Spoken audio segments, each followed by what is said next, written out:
everyone, welcome back to my channel. And in today's video we are going to discuss about conditional specification. तो जैसे आप पिछले videos में हमने देखा कि तीन अलग अलग स्ट्रैटेजीज़ होती है स्पेसिफिकेशन की। एक ऑटोनॉमस स्पेसिफिकेशन होता है, दूसरा कंडीशनल स्पेसिफिकेशन और तीसरा होता है सिनसाइटियल स्पेसिफिकेशन। तो ऑटोनॉमस स्पेसिफिकेशन जो होता है वो हमने पिछले वीडियो में देख लिया है कि ऑटोनॉमस स्पेसिफिकेशन क्या होता है। अगर आपने वो वीडियो नहीं देखा है तो आप मेरे चैनल पे जाके डेवलपमेंटल बायोलॉजी का एक प्लेलिस्ट है, उसमें जाके आप ऑटोनॉमस स्पेसिफिकेशन का जो वीडियो है आप देख सकते हो। सेकेंड इज़ कंडीशनल स्पेसिफिकेशन, जो हम आज के वीडियो में डिस्कस करेंगे।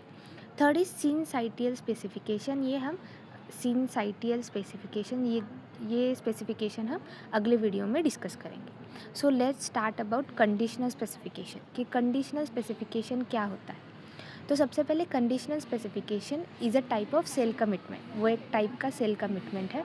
उसी के साथ साथ आपको ये भी ध्यान में रखना है कि तीन स्ट्रैटेजीज़ होती है स्पेसिफिकेशन की, जिसमें कि फर्स्ट स्ट्रैटेजी होती है ऑटोनॉमस स्पेसिफिकेशन, दूसरी कंडीशनल और तीसरी सिनसाइटियल स्पेसिफिकेशन। अब कंडीशनल स्पेसिफिकेशन में क्या होता है, जो सेल का फेट होता है कि आगे जाके सेल क्या बनने वाली है, जो सेल का फेट होता है वो फेट कौन डिटरमाइन करता है, कौन डिसाइड करता है कि वो सेल आगे जाके क्या बनने वाली है।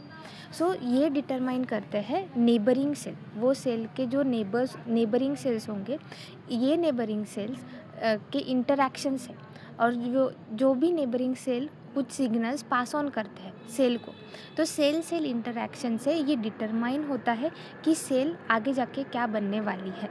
ठीक है। सो कंडीशनल स्पेसिफिकेशन में आपको ये ध्यान में रखना है कि सेल का फेट ऑलरेडी डिसाइडेड नहीं होता। सेल का फेट कब डिटरमाइन होता है, या फिर कब पता चलता है कि सेल आगे जाने के बाद क्या बनने वाली है, तो जब सेल सेल इंटरैक्शन होगा। एक सेल दूसरे सेल को जब सिग्नल पास ऑन करेंगी in the form of paracrine factors, जब ये सेल सेल इंटरैक्शन होगा या फिर एक सेल दूसरे सेल को सिग्नल्स पास ऑन करेंगी, तब ये सेल अपना फेट डिटरमाइन करती है कि उसे आगे जाने के बाद क्या करना है। सो सेल सेल इंटरैक्शन होता है, सेल सेल कम्युनिकेशन होता है, जिसके वजह से एक सेल का फेट डिटरमाइन होता है कि वो आगे जाने के बाद ये सेल क्या बनाती है। That is nothing but conditional specification.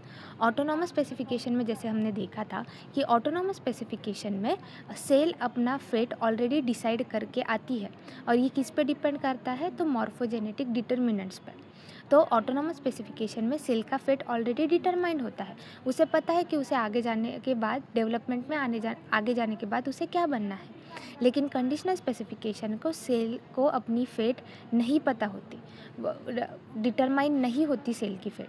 जब सेल सेल इंटरैक्शन होगा, सेल में कम्युनिकेशन होगा, एक सेल दूसरे सेल को सिग्नल पास ऑन करेगी, तब ये सिग्नल्स बताते हैं अगले सेल को कि तुझे आगे जाने के बाद डेवलपमेंट में क्या बनना है। So that is nothing but a conditional specification. जो कंडीशनल स्पेसिफिकेशन में a cell does not decide its fate alone, cell अपना फेट अकेले ही डिसाइड नहीं करती। सेल में जब सेल सेल इंटरैक्शन होगा, सिग्नल्स जब सेल के तरफ आएंगे, on the basis of that cell अपना फेट डिटरमाइन करती है। It depends on communication with other cell, जैसे मैंने आपको बताया कि सेल सेल का इंटरैक्शन होगा, एक सेल दूसरे सेल को सिग्नल पास ऑन करेगी, तभी एक सेल अपना फेट डिटरमाइन करती है कि उसे आगे जाने के बाद क्या बनना है। अब क्या मैकेनिज़्म होती है कंडीशनल स्पेसिफिकेशन की, तो सबसे पहले सेल रिलीजेस पैराक्राइन फैक्टर। ठीक है। जो नेबरिंग एक सेल है, फॉर एग्जांपल ये एक सेल है और उसके अराउंड कुछ उसके नेबरिंग सेल्स हो गए। ये नेबरिंग सेल्स क्या करते हैं, ये नेबरिंग सेल्स कुछ सिग्नल्स पास करते हैं। ठीक है। कुछ पैराक्राइन फैक्टर्स, कुछ सिग्नलिंग मॉलिक्यूल्स पास करती है इस सेल के तरफ, और ये सेल क्या करेगी, उस सिग्नल्स को रिसीव करेगी। जब ये सेल इन सिग्नल्स को रिसीव करेगी तो इस सेल में कुछ सिग्नल के वजह से कुछ जीन्स एक्टिवेट होंगे या फिर कुछ जीन्स सप्रेस होंगे। On the basis of that cell अपना फेट डिटरमाइन करती है, और इसका रिजल्ट क्या होगा, तो cell adopt specific fate based on position. जिस रीजन में एम्ब्रियो के जिस रीजन में ये सेल प्रेजेंट है, on the basis of that उस सेल का फेट क्या होगा, स्पेसिफाई होगा। क्योंकि जो सेल के नेबरिंग सेल्स होंगे, ये नेबरिंग सेल्स क्या सीक्रेट आउट करते हैं, तो कुछ सिग्नलिंग मॉलिक्यूल सीक्रेट आउट करते हैं। और जब ये सिग्नलिंग मॉलिक्यूल सीक्रेट आउट करते हैं नेबरिंग सेल, और ये सिग्नलिंग मॉलिक्यूल जब एक सेल रिसीव करती है, रिसीव करने के बाद उस सेल में कुछ चेंजेस होते हैं इस सिग्नल के वजह से, जैसे कि कुछ जीन्स एक्टिवेट होंगे, कुछ जीन्स सप्रेस होंगे, और ऐसे करके उस सेल का फेट क्या होता है, डिटरमाइंड होता है। So that is nothing but conditional specification. तो अब कंडीशनल स्पेसिफिकेशन जो होता है, conditional specification is a regulative development. क्यों हम इसे कह रहे हैं रेगुलेटिव डेवलपमेंट, क्यों कंडीशनल स्पेसिफिकेशन को रेगुलेटिव डेवलपमेंट कहा जा रहा है? ऑटोनोमस स्पेसिफिकेशन जो था वो मोज़ेक डेवलपमेंट था, conditional specification is a regulative development. क्यों? सबसे पहले हम डेफिनेशन देख लेते हैं रेगुलेटिव की। रेगुलेटिव यानी कि क्या? एबिलिटी टू एडजस्ट और रेगुलेट डेवलपमेंट। जब हम डेवलपमेंट का जो डेवलपमेंट होती है, तो सेल के पास एक एबिलिटी होती है टू एडजस्ट और रेगुलेट डेवलपमेंट। डेवलपमेंट को रेगुलेट करने की जो एबिलिटी होती है एक सेल के पास, उसे हम कहते हैं रेगुलेटिव डेवलपमेंट। ठीक है। फॉर एग्जांपल, एक एम्ब्रियो है, ठीक है, किसी ऑर्गेनिज्म का एक एम्ब्रियो है।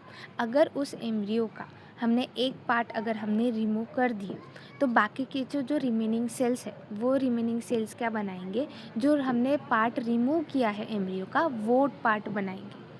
ठीक है। तो यहाँ पे सेल्स ने क्या किया, एडजस्ट किया, कंपनसेशन किया। जो भी पार्ट हमने एम्ब्रियो का रिमूव किया, उस पार्ट को उन्होंने क्या किया, बनाया। ठीक है। तो कंपनसेट किया, जो भी पार्ट हमने एम्ब्रियो का रिमूव किया, तो जो रिमेनिंग सेल्स थे, एम्ब्रियो के जो रिमेनिंग सेल्स थे, इन रिमेनिंग सेल्स ने उस जो पार्ट हमने एम्ब्रियो का रिमूव किया, वो रिमूव्ड पार्ट उस रिमेनिंग सेल्स ने बनाया। तो यहाँ पे रिमेनिंग सेल्स ने क्या किया, एडजस्ट किया, कंपनसेट किया, और कंपनसेट करने के बाद उन्होंने एक कंप्लीट ऑर्गेनिज्म बनाया। So that is nothing but a regulative development. So conditional specification is called regulative development because cells can adjust their fate through interaction with neighbouring cells, allowing the embryo to compensate and form a normal organism even after disturbance। यानी कि conditional specification को regulative development भी कहा जाता है, क्योंकि cell अपना fate adjust करते हैं on the basis of interaction with neighbouring cells. Neighbouring cells में सेल सेल इंटरैक्शन जब होगी, on the basis of that cell अपना फेट एडजस्ट कर सकते हैं।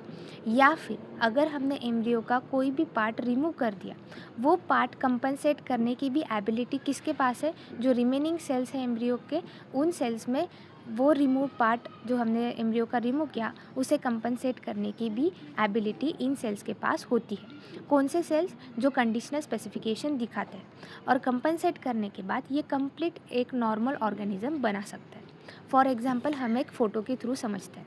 ठीक है। तो सबसे पहले आपको ए फ़ोटो में क्या दिख रहा है, ये जो ए वाला फ़ोटो है, इसमें जो नॉर्मल बैक के सेल्स हैं, हमने वो कहाँ पे ट्रांसप्लांट किए, जो नॉर्मल बैक के सेल्स हैं वो हमने कहाँ पे ट्रांसप्लांट किए, तो दूसरे एम्ब्रियो के बेली रीजन में। ठीक है। हमने एक ब्लास्टुला के नॉर्मल जो बैक्स के सेल्स होते हैं, वो हमने ट्रांसप्लांट करवाए बेली रीजन ऑफ अनदर ब्लास्टुला।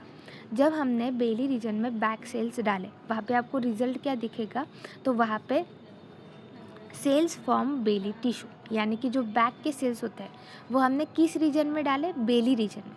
तो बेली रीजन के जो सेल्स होंगे, ये सेल्स इन सिग्नल्स पास ऑन करेंगे बैक सेल को। ठीक है। आपको यहाँ पे ध्यान में रखना है कि एक ब्लास्टुला के बैक सेल्स हमने किस में ट्रांसप्लांट करवाए, दूसरे ब्लास्टुला के बेली रीजन में। कहाँ पे ट्रांसप्लांट करवाए, बेली रीजन में। अब जो ये बेली रीजन होगा, ये बेली रीजन बैक सेल्स को सिग्नल पास ऑन करेंगे कि आपको क्या बनना है, तो आपको बेली टिश्यू बनना है। आगे जाके आपको क्या बनना है, तो बेली के ही टिश्यूज़ बनने हैं। तो ये बैक सेल अपना फेट चेंज करेंगे, और फेट चेंज करने के बाद क्या बनाएंगे, तो बेली टिश्यू बनाएंगे। क्यों बैक सेल बेली टिश्यू बना रहा है? क्योंकि बैक सेल्स को सिग्नल मॉलिक्यूल्स भेजे गए थे, और ये सिग्नल मॉलिक्यूल्स किसने भेजे, तो बेली सेल्स, बेली जो रीजन था ब्लास्टुला में, जो बेली रीजन था, उसके जो सेल्स थे, उन सेल्स ने सिग्नल पास ऑन किए बैक सेल को कि तुम्हें आगे जाके क्या बनाना है, तो बेली टिश्यू ही बनाना है। तो बैक सेल का फेट यहाँ पे क्या हुआ, चेंज हुआ। क्यों चेंज हुआ, on the basis of position, जिस पोजीशन में वो सेल्स प्रेजेंट है उसी के साथ साथ सेल सेल इंटरैक्शन की वजह से बैक सेल्स का जो फेट है वो चेंज होके किस में हुआ, तो बेली टिश्यू में हुआ।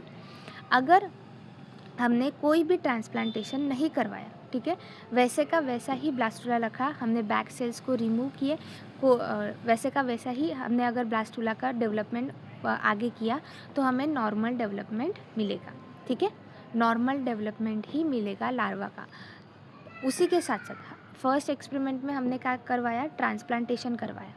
सेकेंड एक्सपेरिमेंट में हमने क्या किए, सेल्स को रिमूव किया by using glass needle. Blastula के कुछ सेल्स को हमने क्या किया, रिमूव किया बाय यूजिंग ग्लास नीडल। तो ब्लास्टुला के कुछ सेल्स हमने रिमूव कर दिए, तभी भी यहाँ पे लार्वा जो लार्वा बन रहा है, और लार्वा भी कैसा है, लार्वा का कोई भी पार्ट मिसिंग नहीं है, नॉर्मल डेवलपमेंट है लार्वा का। ऐसा क्यों हुआ, क्योंकि जो रिमेनिंग सेल्स थे ब्लास्टुला के, उन रिमेनिंग सेल्स ने कंपनसेट किया, जो भी पार्ट हमने रिमूव किया उन सेल्स का कंपनसेशन किया, वो रीजन भी वो उन सेल्स ने बना दिए, और बाद में जो लार्वा बना था that larva is a normal larva.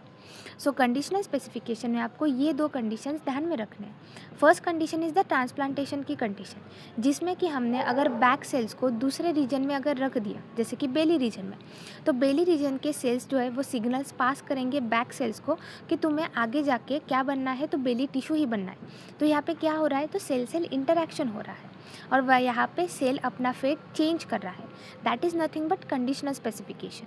उसी के साथ साथ हमने अभी रेगुलेटिव डेवलपमेंट का भी एक एक्सपेरिमेंट करके देखा, जिसमें कि हमने ब्लास्टुला के कुछ सेल्स को हमने रिमूव किया बाय यूजिंग ग्लास नीडल। जब हम ब्लास्टुला के कुछ सेल्स रिमूव करते हैं बाय यूजिंग ग्लास नीडल, जो रिमेनिंग सेल्स है ब्लास्टुला के, ये रिमेनिंग सेल्स कंपनसेट करते हैं, जो भी हमने सेल्स रिमूव किए उन सेल्स का कंपनसेशन करता है।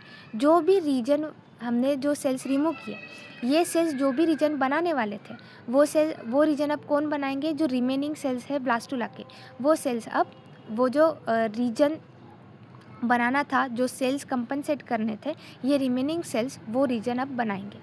अब बनाने के बाद हमें एक नॉर्मल लार्वा डेवलप होता हुआ आपको दिखेगा, एक नॉर्मल लार्वा वहाँ पे डेवलप होता है। So that is a regulative development. Regulative development आपको ध्यान में रखना है कि कंपनसेशन होता है, सेल सेल इंटरैक्शन होता है कंडीशनल स्पेसिफिकेशन में।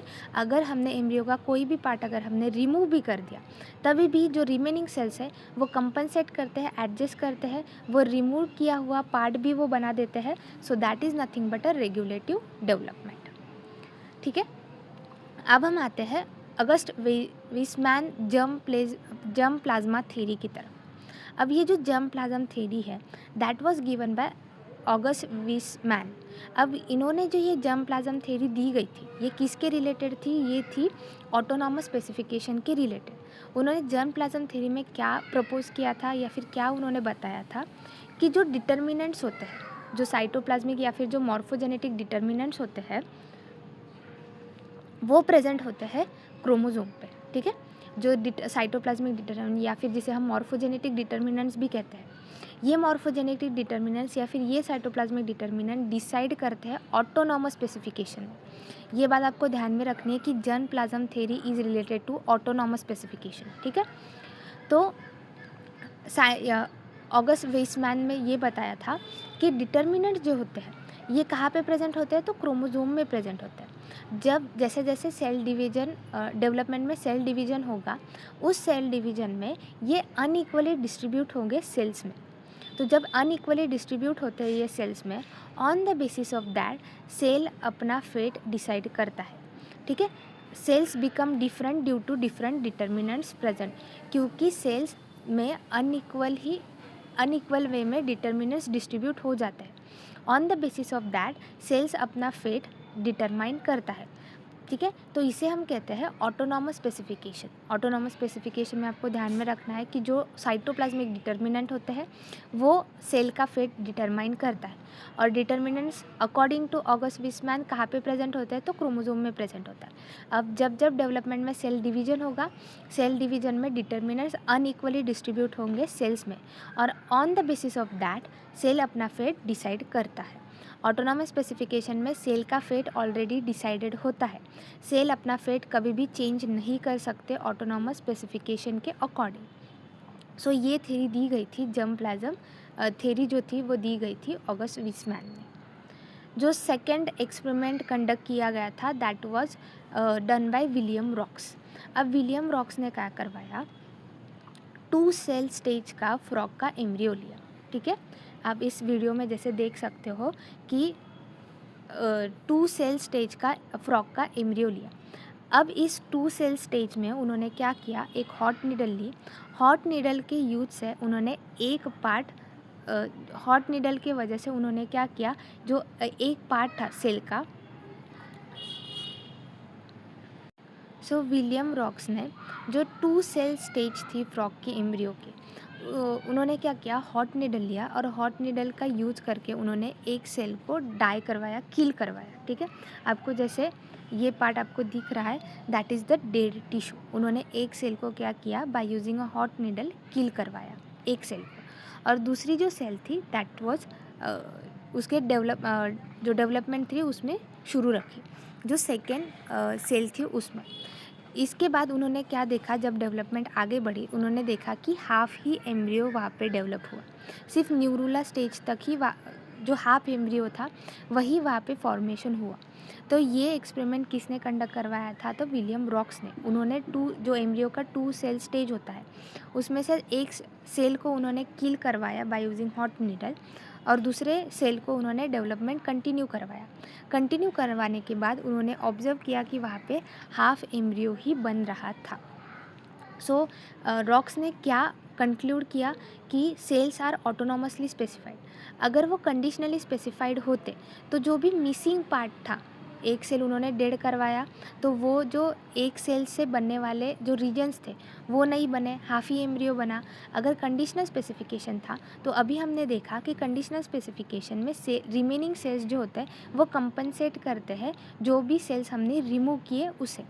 लेकिन यहाँ पे कंपनसेशन तो हुआ ही नहीं, तो इसी वजह से विलियम रॉक्स ने बताया कि सेल्स आर ऑटोनॉमसली स्पेसिफाइड, यानी कि सारे सेल्स का जो फेट है वो ऑलरेडी डिसाइडेड होता है, वो अपना फेट नहीं चेंज करते। So that is autonomous specification. So each cell के पास कंटेन इट्स ओन इंस्ट्रक्शन। ये अभी हमने देखा कि सारे सेल्स के पास अपना अपना साइटोप्लाज्मिक डिटर्मिनेंट्स होते हैं, वो सेल का फेट ऑलरेडी डिसाइड करके रखते हैं। ठीक है, लेकिन यहाँ पे कुछ लिमिटेशंस थी रॉक्स के एक्सपेरिमेंट के। फर्स्ट लिमिटेशन क्या था, dead cell was still present. ठीक है, अब जैसे आप इस फोटो में भी देख सकते हो कि जो डेड सेल्स थे वो डेवलपमेंट में प्रेजेंट ही थे।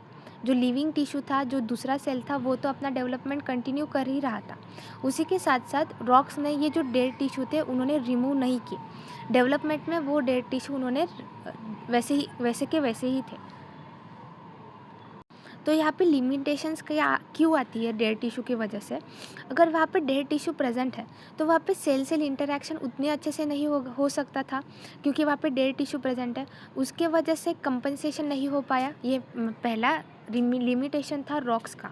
जो रॉक्स ने एक्सपेरिमेंट, विलियम रॉक्स जो थे उन्होंने जो एक्सपेरिमेंट करवाया उसका फर्स्ट लिमिटेशन था कि डेड सेल्स डेवलपमेंट में प्रेजेंट थे।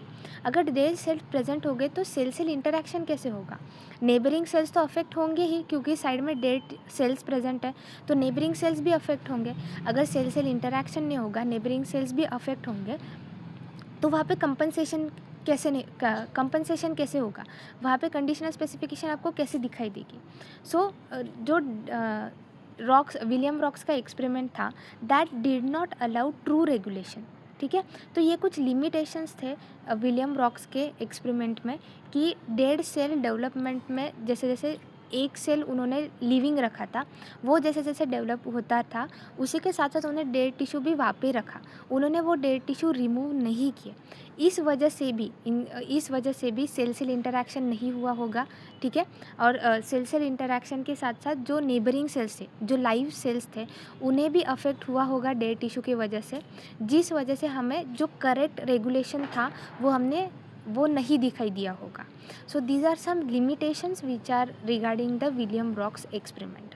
कि डेड टिश्यू के वजह से सेल सेल इंटरेक्शन नहीं हुआ होगा, जो लिविंग सेल्स थे डेड टिश्यू लिविंग टिश्यू को अफेक्ट कर रहे होंगे, उनके डेवलपमेंट को अफेक्ट कर रहे होंगे, इसी वजह से वहाँ पे हाफ एम्ब्रियो ही बना होगा। So these are the limitations of William rocks experiment.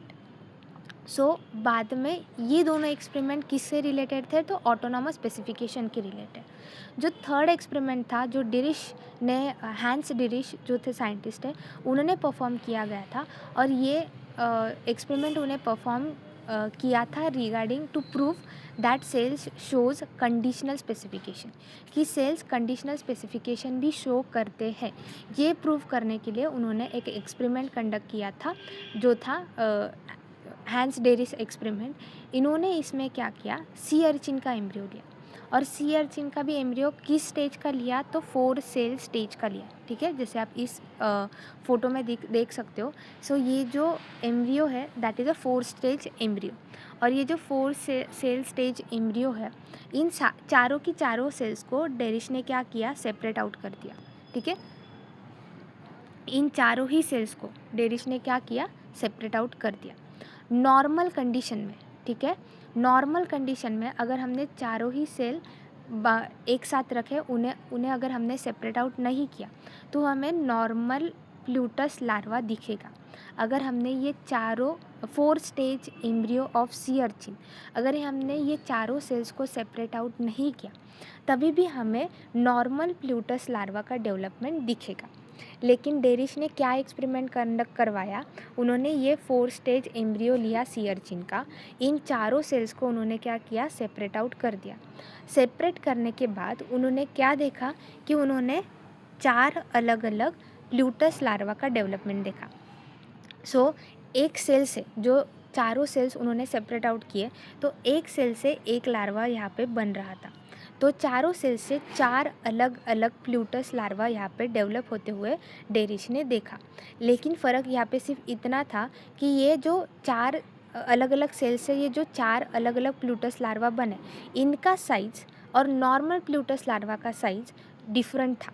ये नॉर्मल प्लूटस लार्वा किससे बना, तो ये इंटैक्ट 4 सेल स्टेज एम्ब्रियो से, और ये जो स्मॉल प्लूटस लार्वा किससे बने, तो हमने वो चारों सेल्स क्या किए, सेपरेट आउट कर दिए। इन चारों सेपरेट आउट सेल से हमें 4 अलग अलग प्लूटस लार्वा का डेवलपमेंट हमने देखा। बस यहाँ पे फ़र्क इतना था, ये जो 4 प्लूटस लार्वा बने ये नॉर्मल ही थे, बस यहाँ पे फ़र्क क्या है कि इनकी साइज स्मॉल थी as compare to the normal pluteus larva.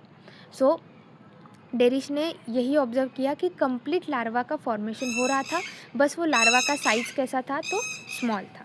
तो उन्होंने क्या कंक्लूड किया कि अर्ली एम्ब्रियोनिक सेल्स जो होते हैं, इनका जो फेट होता है वो फिक्स नहीं होता। वो अर्ली एम्ब्रियोनिक सेल का फेट जो होता है वो फिक्स नहीं होता, देयर फेट इज़ फ्लेक्सिबल, वो अपना फेट चेंज कर सकते हैं। और सेल का फेट किस पे डिपेंड करता है, तो फर्स्ट ऑफ ऑल पोजीशन पे, एम्ब्रियो के किस रीजन में, किस पोजीशन में वो सेल प्रेजेंट है, on the basis of that cell का फेट डिटरमाइंड होता है। और दूसरा सेल सेल इंटरैक्शन में, जो भी नेबरिंग सेल के साथ इंटरैक्शन होगी उस सेल की, on the basis of that cell का फेट डिटरमाइंड होता है। किस केस में, कंडीशनल स्पेसिफिकेशन के केस में। तो यहाँ पे डेरिस ने ये प्रूव किया कि यहाँ पे सेल का फेट, ठीक है, अगर इन चारों सेल का फेट ऑलरेडी डिटरमाइंड होता था as according to autonomous specification. Autonomous specification में हमने क्या स्टडी किया था कि सारे सेल का फेट ऑलरेडी डिटरमाइंड होता है, सारे सेल्स को पता होता है कि आगे जाके वो क्या बनने वाले हैं। अगर यहाँ पे ऑटोनॉमस स्पेसिफिकेशन होता तो यहाँ पे कंप्लीट लार्वा बनते ही नहीं, अलग अलग रीजन्स बनते एम्ब्रियो के, यहाँ पे कंप्लीट लार्वा नहीं बनता। लेकिन कंडीशनल स्पेसिफिकेशन में सेल अपना फेट चेंज कर सकता है, सेल का फेट ऑलरेडी डिटरमाइंड नहीं होता। सेल का फेट सेल सेल इंटरैक्शन के वजह से चेंज हो सकता है, और जिस रीजन में, जिस पोजीशन में एम्ब्रियो का वो सेल प्रेजेंट है, on the basis of that cell अपना फेट आगे जाने के बाद डिटरमाइन होता है। अर्ली कंडीशनल स्पेसिफिकेशन में अर्ली एम्ब्रियोनिक के जो सेल्स होते हैं उनका फेट ऑलरेडी डिटरमाइन नहीं होता। इसी वजह से जब हम चारों सेल्स को सेपरेट आउट करेंगे, हमें 4 अलग अलग प्लूटस लार्वा फॉर्मेशन होते हुए दिखेंगे, क्योंकि इन सेल का फेट ऑलरेडी डिटरमाइन नहीं था। इन्हें नहीं पता कि ये आगे चलने के बाद क्या बनने वाले हैं। ये किस पे डिपेंड करता है, तो सेल सेल इंटरैक्शन के ऊपर, कि ये जो नेबरिंग सेल्स थे वो neighbouring cells signal pass on करते हैं। On the basis of that, on the basis of cell cell interaction, ये सेल्स एक कंप्लीट लार्वा यहाँ पे बना सकते हैं। So that is conditional specification. तो डेरिश ने ये एक एक्सपेरिमेंट तो करवाई था सी अर्चिन में, 4 सेल स्टेज का एक्सपेरिमेंट तो कंडक्ट किया ही था। उसी के साथ साथ डेरिश ने और एक एक्सपेरिमेंट करवाया था सी अर्चिन पे ही। अब सबसे पहले हम देखेंगे नॉर्मल कंडीशन, जो सी अर्चिन का एम्ब्रियो होता है, normal cleavage pattern sea urchin के एम्ब्रियो में कैसा होता है। बाद में हम डेरिश ने क्या एक्सपेरिमेंट करवाया वो देखते हैं। अब नॉर्मल कंडीशन में क्या होता है, जो सी अर्चिन का एम्ब्रियो होता है, सी अर्चिन के एम्ब्रियो में नॉर्मल क्लीवेज पैटर्न कैसा होता है। तो first cleavage is meridional cleavage. Meridional cleavage यानी कि ऐसा क्लीवेज जो एनिमल पोल से वेजिटल पोल की तरफ जाता है, जिसे हम कहते हैं मेरिडोनियल क्लीवेज। सेकेंड क्लीवेज भी कैसा है, मेरिडोनियल क्लीवेज ही है, जो एनिमल पोल से स्टार्ट होता है तो वेजिटल पोल तक चलता है। So that is a meridional cleavage. Third cleavage जो सी अर्चिन के एम्ब्रियो में होता है, that is a equatorial cleavage, यानी कि बीच में एनिमल पोल और वेजिटल पोल के जो बीच होता है, that is the equatorial cleavage. तो थर्ड क्लीवेज जो सी अर्चिन के एम्ब्रियो में होता है, that is a equatorial cleavage. ठीक है, तो ऐसे 3 क्लीवेज, ये नॉर्मल क्लीवेज होता है सी अर्चिन के एम्ब्रियो में। फर्स्ट मेरिडोनियल, सेकेंड मेरिडोनियल और थर्ड होता है इक्वेटोरियल क्लीवेज। जब थर्ड क्लीवेज के बाद आता है 8 सेल स्टेज, तब इसमें क्या होता है, 8 सेल स्टेज आने के बाद अपर सेल्स जो होते हैं, यानी कि एनिमल पोल के जो सेल्स होते हैं, एनिमल पोल के सेल्स बनाते हैं एक्टोडर्म, और जो लोअर सेल्स होते हैं यानी कि वेजिटल पोल के सेल्स जो होता है, वो वेजिटल पोल के सेल्स आगे जाने के बाद बनाते हैं एंडोडर्म। ये कौन सा केस में, तो ये नॉर्मल क्लीवेज पैटर्न के केस में, नॉर्मल केस में सी अर्चिन एम्ब्रियो के नॉर्मल क्लीवेज पैटर्न में first cleavage is meridional, second is meridional, third cleavage is equatorial, और जो एनिमल पोल के अपर सेल्स होते हैं वो एक्टोडर्म बनाते हैं, लोअर सेल वेजिटल पोल के एंडोडर्म बनाते हैं।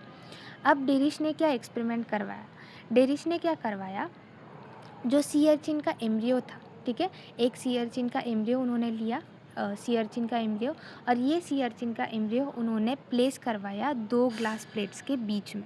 ठीक है, उन्हें एक सी अर्चिन का एम्ब्रियो लिया और उस सी अर्चिन के एम्ब्रियो को उन्होंने 2 ग्लास प्लेट्स के बीच में रख दिया और कॉम्प्रेस करवाया। कॉम्प्रेस करवाने के बाद यहाँ पे क्या हुआ, जो थर्ड क्लीवेज था, थर्ड क्लीवेज कौन सा था, थर्ड क्लीवेज था इक्वेटोरियल क्लीवेज, लेकिन यहाँ पे कॉम्प्रेस करने की वजह से इक्वेटोरियल क्लीवेज नहीं हुआ, वहाँ पे क्या हुआ, मेरिडोनियल क्लीवेज हुआ। थर्ड क्लीवेज कौन सा था, equatorial cleavage in normal conditions. लेकिन डेरिश के एक्सपेरिमेंट के वजह से डेरिश ने क्या किया, एम्ब्रियो को 2 ग्लास प्लेट्स के बीच में कॉम्प्रेस करवाया, जिसके वजह से यहाँ पे थर्ड क्लीवेज इक्वेटोरियल क्लीवेज की जगह क्या हुआ, तो मेरिडोनियल क्लीवेज हुआ। और बाद में उन्होंने फिर से प्रेशर को क्या किया, रिमूव किया, और जो फोर्थ क्लीवेज था that was normal, that was the equatorial cleavage. तो यहाँ पे आपको ध्यान में रखना है, नॉर्मल कंडीशन में first cleavage meridional, second cleavage meridional, third cleavage was equatorial. लेकिन डेरिश ने जब कॉम्प्रेस करवाया 2 ग्लास प्लेट्स के बीच में सी अर्चिन का एम्ब्रियो, तो स्टार्टिंग के जो तीनों क्लीवेज थे वो तीनों क्लीवेज कैसे बने, तो मेरिडोनियल बने।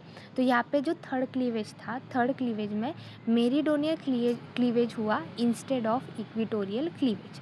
बाद में प्रेशर को रिमूव कर दिया, और फोर्थ क्लीवेज का नॉर्मल डेवलपमेंट जब हमने फिर से प्रोसीड किया, तो fourth cleavage was normal equatorial cleavage. तो यहाँ पे जो सेल्स थे, यहाँ पे जो सेल्स एम्ब्रियो में क्या होगा, सेल डिवीजन होगा। ठीक है, क्योंकि यहाँ पे क्लीवेज हो रहा है, तो क्लीवेज की वजह से सेल डिवीजन होगा। तो सेल डिवीजन जब होगा तो यहाँ पे सेल्स रीशफल्ड हो गए होंगे, क्योंकि थर्ड क्लीवेज में मेरिडोनियल क्लीवेज हुआ, इक्वेटोरियल क्लीवेज नहीं हुआ, जिस वजह से सेल्स क्या हो गए, रीशफल्ड हो गए।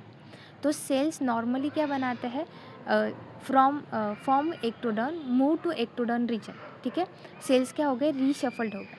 सो जो एंडोडर्म बनाने वाले थे, जो एंडोडर्म बनाने वाले थे वो किस रीजन में चले गए, एक्टोडर्म के रीजन में, और जो वेंट्रल स्ट्रक्चर्स बनाने वाले थे वो किस रीजन में चले गए, डॉर्सल रीजन में।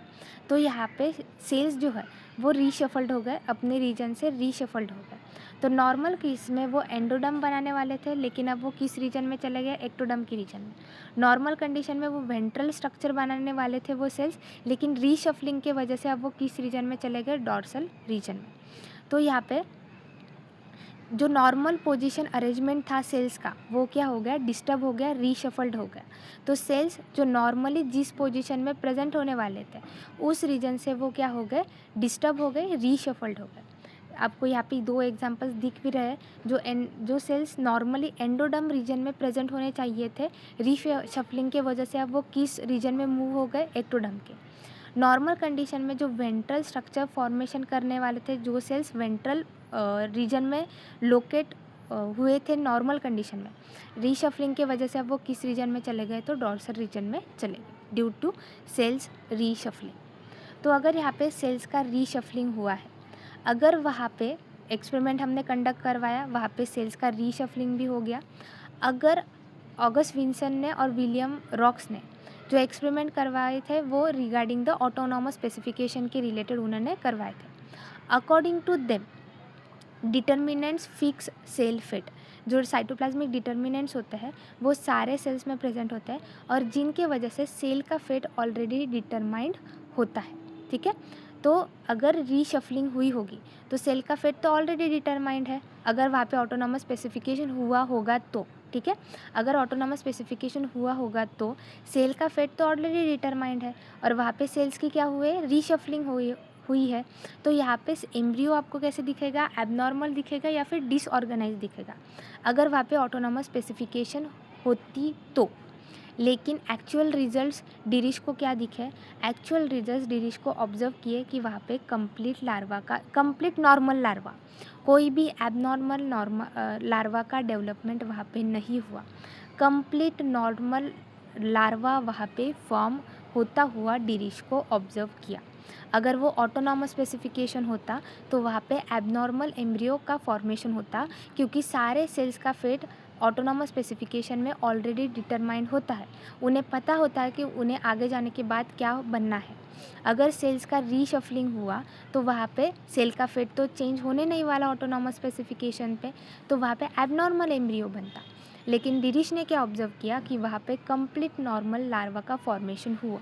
सो this proves that cells showed conditional specification, क्योंकि यहाँ पे सेल्स का अगर रीशफलिंग भी हुआ, रीशफलिंग होने के बाद भी लार्वा कैसा डेवलप हुआ, तो लार्वा नॉर्मल डेवलप हुआ।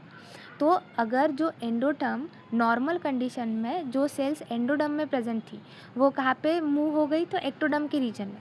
अब जो एक्टोडर्म के सेल्स होंगे, ये एक्टोडर्म के सेल्स क्या करेंगे, इन सेल्स को, जो सेल्स मूव हुए हैं एक्टोडर्म के रीजन में, उनको सिग्नल्स पास ऑन करेंगी कि तुम्हें क्या बनना है, तो एक्टोडर्म का रीजन बनना है। Same in case of ventral structure, normal condition में ये जो वेंट्रल स्ट्रक्चर्स होते हैं, नॉर्मल कंडीशन में ये जो वेंट्रल रीजन है, ये वेंट्रल रीजन के सेल्स अब कहाँ पे मूव हो गए, डॉर्सल रीजन में। अब ये डॉर्सल रीजन के सेल्स इन सेल्स को सिग्नल पास ऑन करेंगे कि तुम्हें आगे जाने के बाद क्या बनना है, तो डॉर्सल रीजन ही बनना है। तो यहाँ पे सेल सेल इंटरेक्शन हुआ, सेल का फेट भी यहाँ पे चेंज हुआ, भले ही यहाँ पे सेल की रीशफलिंग हुई, तभी भी यहाँ पे क्या हुआ, लार्वा नॉर्मल डेवलप हुआ ड्यू टू कंडीशनल स्पेसिफिकेशन, जिसमें सेल सेल इंटरेक्शन होता है। सेल जो सिग्नल पास ऑन करते हैं, on the basis of that cell का फेट डिटरमाइन होता है। उसी के साथ साथ जिस पोजीशन में ये सेल्स प्रेजेंट होते हैं, उस पोजीशन का फेट ये सेल ले लेते हैं।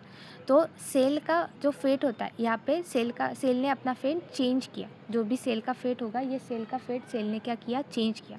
और ये किस कंडीशन में होता है, तो कंडीशनल स्पेसिफिकेशन के केसेस में ही होता है। सो डेरिश ने ये प्रूव किया कि सेल शोज कंडीशनल स्पेसिफिकेशन। तो यहाँ पे जो लार्वा बना, that larva was normal larva. Next concept जो कंडीशनल स्पेसिफिकेशन और ऑटोनॉमस स्पेसिफिकेशन में जो आता है, that is the prospective potency versus fit. तो जैसे हमने फर्स्ट वीडियो में भी देखा था, फेट वर्सेस पोटेंसी। तो फेट यानी कि क्या, कि सेल नॉर्मली क्या बनने वाली है। पोटेंसी यानी कि क्या, सेल के पास कितनी क्या एबिलिटी है कि वो आगे जाके कितने डिफरेंट टाइप्स ऑफ सेल्स में वो डिफ्रेंशिएट हो सकती है, that is the potency. Potency आपको ये ध्यान में रखना है, फेट और पोटेंसी में बहुत ज़्यादा फ़र्क होता है। फेट यानी कि सेल आगे जाने के बाद क्या बनने वाली है, तो so that is a fate. Potency यानी कि उस सेल के पास कितनी कैपेबिलिटी है, कितनी एबिलिटी है कि वो आगे जाने के बाद कितने डिफरेंट टाइप्स ऑफ सेल में डिफ्रेंशिएट हो सकती है। अकॉर्डिंग टू डिरिश, ठीक है, जो डिरिश था उन्होंने बताया था कंडीशनल स्पेसिफिकेशन। तो आपको ये बात ध्यान में रखनी है कि कंडीशनल स्पेसिफिकेशन में potency is greater than fate. क्यों? क्योंकि फेट जो सेल होता है, सेल का जो फेट होता है वो ऑलरेडी डिटरमाइन नहीं होता। सेल अपना फेट चेंज कर सकता है on the basis of cell cell interaction position. On the basis of that cell अपना फेट चेंज कर सकता है। तो कंडीशनल स्पेसिफिकेशन में सेल की जो पोटेंसी होती है कि सेल कंडीशनल स्पेसिफिकेशन में सेल के पास एबिलिटी है, कैपेबिलिटी है कि वो डिफरेंट टाइप्स ऑफ सेल्स में डिफ्रेंशिएट हो सकती है। तो कंडीशनल स्पेसिफिकेशन में potency is greater than fate. लेकिन जो ऑटोनॉमस स्पेसिफिकेशन होता है, ऑटोनॉमस स्पेसिफिकेशन में potency is equals to fate. क्योंकि क्योंकि ऑटोनॉमस स्पेसिफिकेशन में सेल का जो फेट होता है that is already determined. Cell अपना फेट चेंज नहीं करती। सो पोटेंसी तो पोटेंसी में cell different types of cells में डिफ्रेंशिएट हो सकती है, लेकिन ऑटोनॉमस स्पेसिफिकेशन में सेल अपना फेट चेंज ही नहीं कर सकता। अगर सेल अपना फेट ही नहीं चेंज कर सकता तो वो डिफरेंट टाइप्स ऑफ सेल में डिफ्रेंशिएट कैसे होगी। तो इसी वजह से ऑटोनॉमस स्पेसिफिकेशन में potency is equal to fate, और जो कंडीशनल स्पेसिफिकेशन है उसमें potency is greater than fate. So ये दोनों बातें इस दोनों लाइन से बहुत ज़्यादा MCQ पूछे गए हैं CSR नेट में। तो ये दोनों पॉइंट्स आपको बहुत अच्छे से, मोस्ट इम्पॉर्टेंट पॉइंट्स है, ये इम्पॉर्टेंट पॉइंट्स आपको ध्यान में रखनी ही है। डिरिश ने कंडीशनल स्पेसिफिकेशन के रिलेटेड एक्सपेरिमेंट्स करवाए थे। रॉक्स और विस्मैन ने ऑटोनॉमस स्पेसिफिकेशन के रिलेटेड एक्सपेरिमेंट्स कंडक्ट किए थे। कंडीशनल स्पेसिफिकेशन में potency is greater than fate, और ऑटोनॉमस स्पेसिफिकेशन में potency is equal to fate. So ये दोनों बातें आपको ध्यान रखनी है in case of conditional specification और ऑटोनॉमस स्पेसिफिकेशन के related. So the next concept जो है that is the harmonious equipotential system. ये डिरिश ने ही डिस्क्राइब किया था regarding the embryo. Driesch describe embryo as, जो भी कंडीशनल स्पेसिफिकेशन के एम्ब्रियो होता है उन्होंने वो डिरिश ने कैसे डिस्क्राइब किया, तो उन्होंने डिस्क्राइब किया as a harmonious equipotential system. क्यों कहा गया कंडीशनल स्पेसिफिकेशन के एम्ब्रियो का ऐसा? क्योंकि सारे सेल्स के पास इक्वल पोटेंशियल है।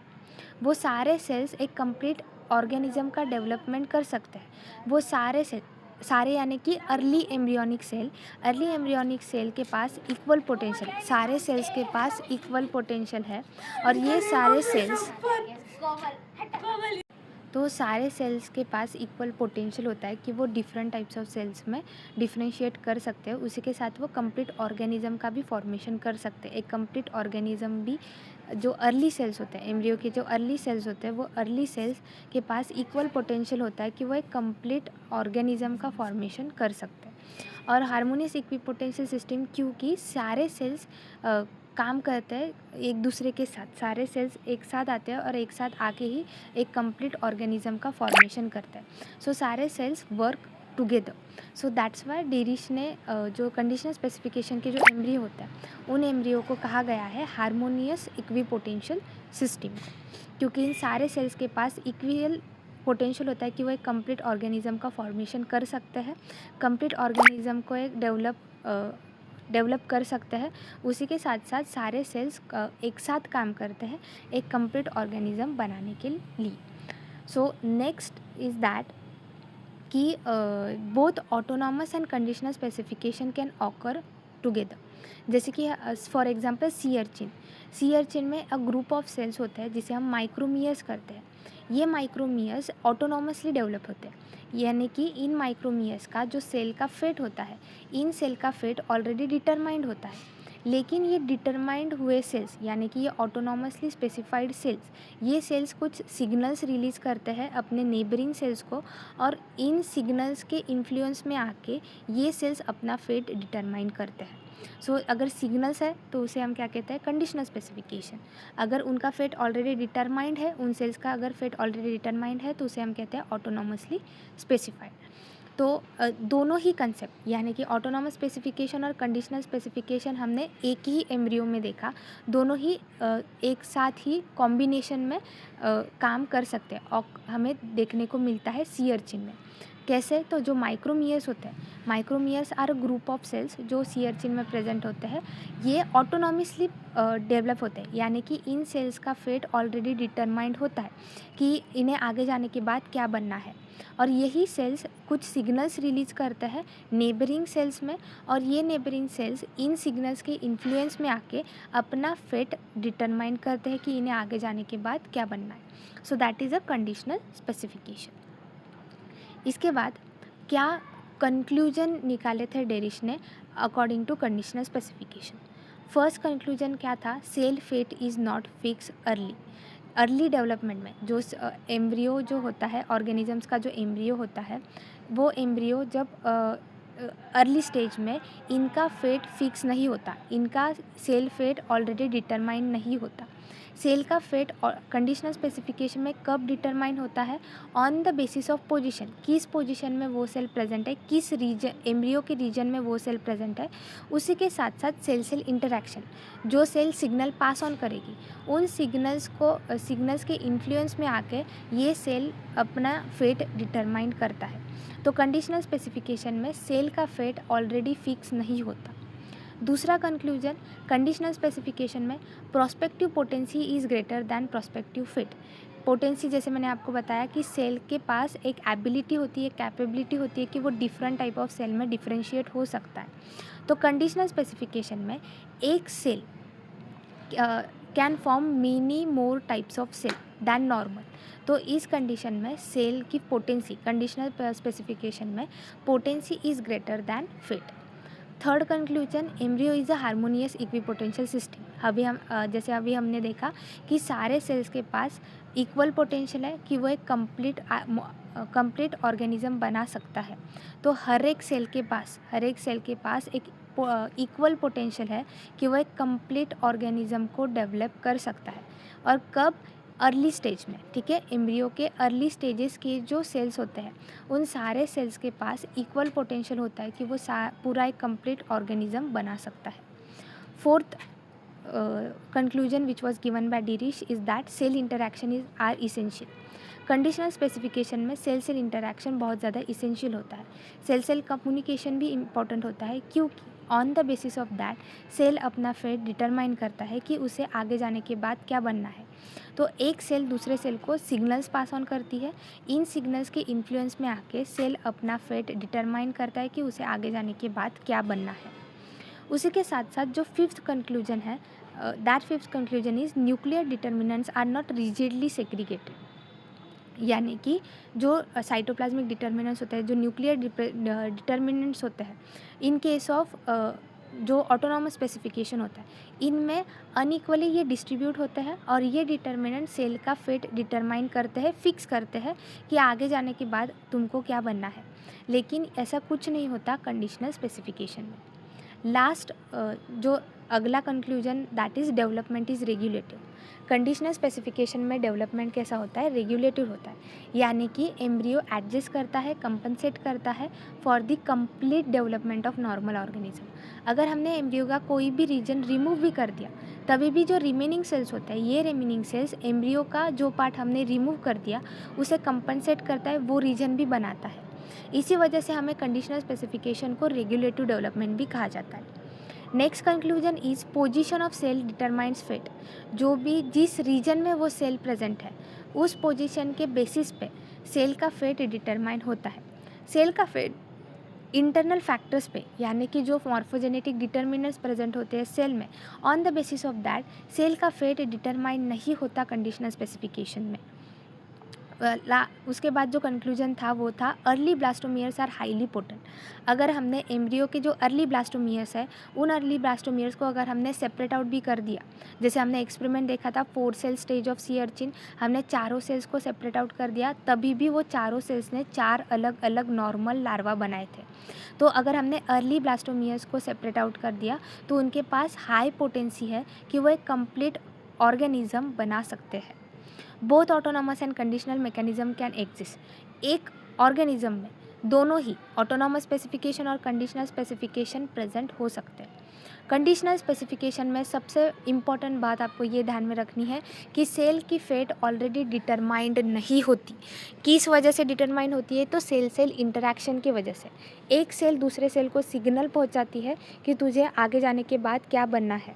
So that is cell cell interaction, cell cell communication.